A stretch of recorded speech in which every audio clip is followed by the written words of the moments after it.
Somewhere where the light meets the lens, where the frame flatters the location, and the camera moves just right, an incredible image is born. These are the top 10 most beautiful movies of all time.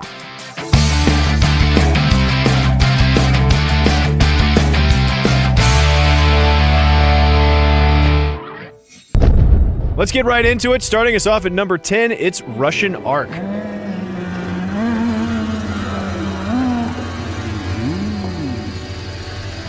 The 96-minute single uncut Steadicam shot through the Russian Hermitage Museum. Sure, it might sound like a gimmick at first, but the footage speaks for itself. A jaw-dropping location and brilliantly costumed characters filled the screen, lit with remarkable mood and variation by cinematographer Tilman Buettner, all coming together in an unbroken series of marvelously composed portraits. Of course, we considered a ton of other gorgeous films for this spot, because if we're talking Russia, we can't not mention Andrei Tarkovsky, especially his eerie, mixed film stock beauty from Stalker. And if we look around a little further in Europe, we love Kieślowski's Three Colors trilogy, Ingmar Bergman's, well, everything, and definitely Jean-Pierre Jeunet's Amélie. But they can't quite outdo the Russian Ark, which is why it kicks off our list. Now, we can't fill up a whole list of gorgeous movies without a throwback or two to the OG of cinema, black and white. So for our next pick, we're looking at some of cinema's modern directors who decided to throw out the colors and get back to their roots with grayscale. And for that, we can't think of a better film than Manhattan, Woody Allen's 1979 love letter to New York City. Chapter 1. He adored New York City.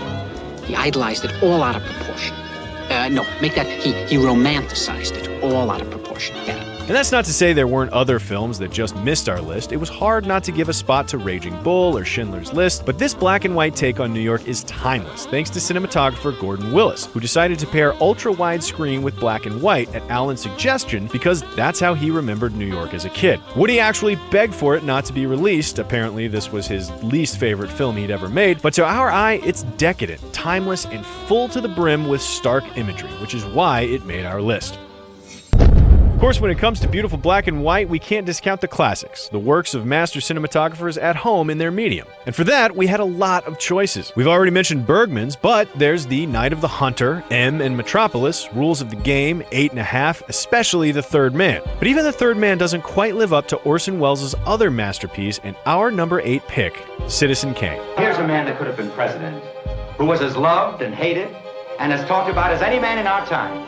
But when he comes to die, he's got something on his mind called Rosebud. Citizen Kane is basically an entire film education in a 2-hour package. The multiple levels of staging and deep focus techniques seemed revolutionary. But the craziest part is that this was Orson Welles' first film ever as a director. He had no idea what he was doing. He learned everything he knew from watching classics and essentially just borrowed every technique that grabbed his eye from every film he saw. But the result was a tapestry woven of the best of cinema from around the world, free from the limitations of experience, and one of the most beautiful films to boot.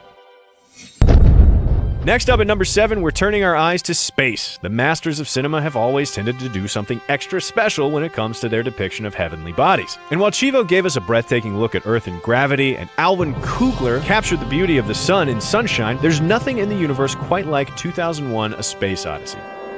Open the pod bay doors, Hal. I'm sorry, Dave.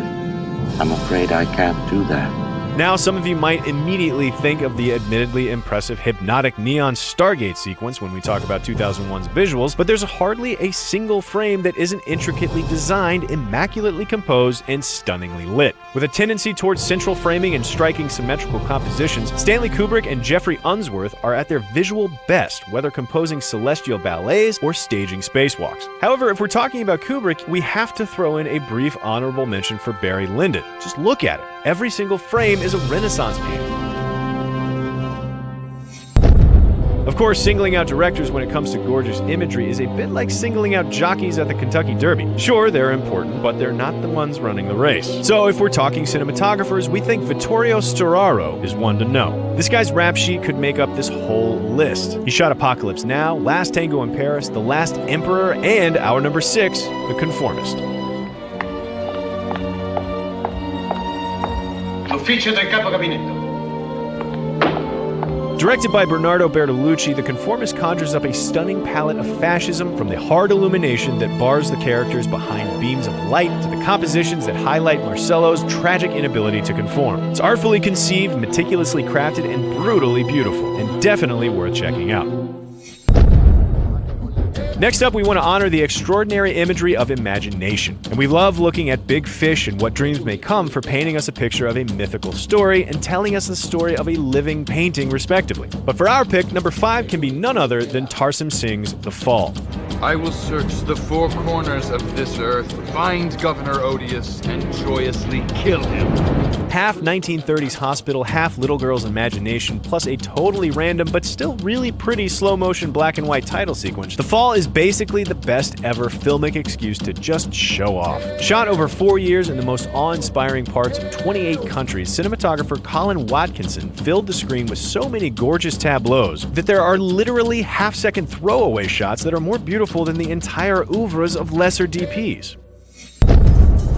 Now, we've spent plenty of this list looking at the handsome cinematography of Americans and Europeans, but we've yet to turn our lens to the Asiatic region. We've circled back to it time and again for fight scenes, wardrobes, and now cinematography. And if I were a betting voiceover man, I'd bet it was one of the writer's favorite films. But for our number 4, it's hard to deny the visual virtuoso of Hero. 好快的剑。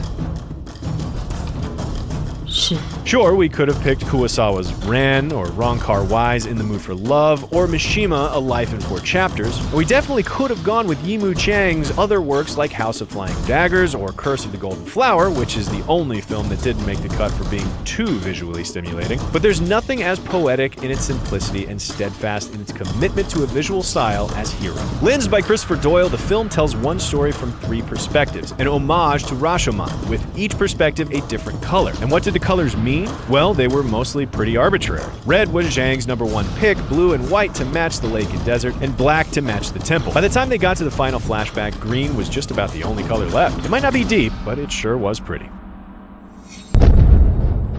For our number 3, we want to honor some of the larger-than-life mid-century epics that brought impressive vistas to the widescreen. And that could have been the stunning saturation of Technicolor classics like Ben-Hur, The Searchers, or The Wizard of Oz. Hell, if you've got an extra moment for Technicolor, check out the radical colors of Suspiria, one of the last films to be processed in it. However, our number 3 goes to an absolute masterpiece of filmmaking, shot instead on Super Panavision 70, a superlative cinematic look at the desert and timeless pinnacle of film art, Lawrence of Arabia.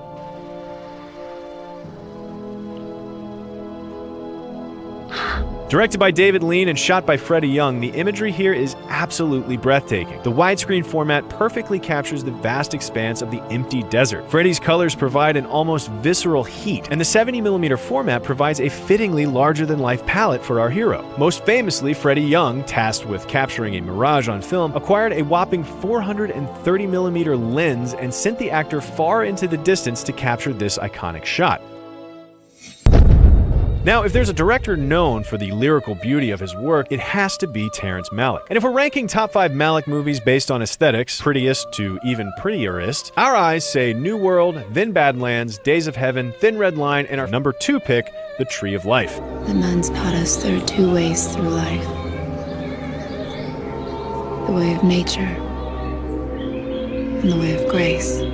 Shot by Emmanuel Lubezki, the set of Tree of Life was controlled chaos. They only ever shot in natural light, would ditch a scene in the middle when they were distracted by fireflies, and focused more on finding emotions than covering scenes. They had the same rooms built in 3 different houses facing different directions so that they could pick their favorite light. And then there's the supernova. Instead of turning to a computer, Malick hired Douglas Trumbull, the mastermind behind 2001's Stargate, to experiment with dye and paint and milk and chemicals and fluorescent ink and all other sorts of witchcraft in order to create the magnificently surreal images seen on screen.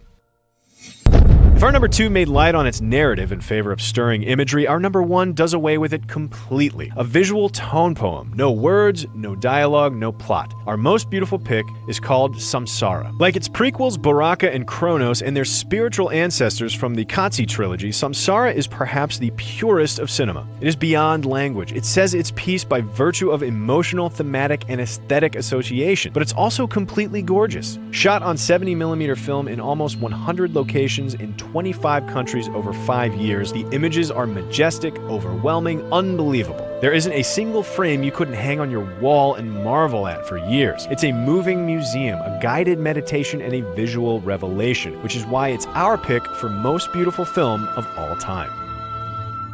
But we fucking love movies. We can never just stop at 10, and if you've noticed our top 10 lists look more like thinly veiled top 50s and we're terrible at making up our minds, then you're onto us, and we would have gotten away with it if it wasn't for you meddling kids and your nosy dog, too. So, as a special treat, and because there are so many beautiful movies and it pains us to leave some out, here's a mini montage of extra gorgeous movies for your enjoyment and our clear consciences.